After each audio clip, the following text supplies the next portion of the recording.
when you talk about, feminizing men, it almost sounds derogatory. It's almost as if you're saying that to be feminine or to express any sort of femininity is actually inferior to masculinity.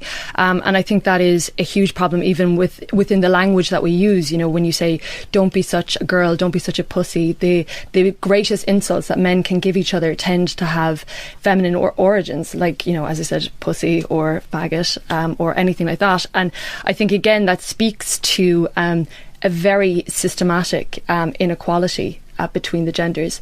And you attributed the rates of mental illness among men to their inability to express, say, sentimental emotions. Well, and I don't think there's a shred of clinical evidence to support that stance.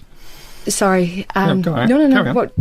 I don't think there's a shred of evidence to support that stance. The kind of violence, for example, that Lawrence is discussing is a consequence of competitive violence among young men as they move I think there forward. is some evidence that men find it difficult to talk about things, and that and they also ways find in which you can help young out. men to talk about things. And that's the evidence for the differential rates of mental health suffering. I also don't think when you're talking about things being so innate, Judith Butler would have said that, gender is a construct, that gender is a performance. Well, Judith Butler doesn't know what she's talking about in the least, so I don't accept that. That's interesting, but she's no scientist. She doesn't know the psychological literature.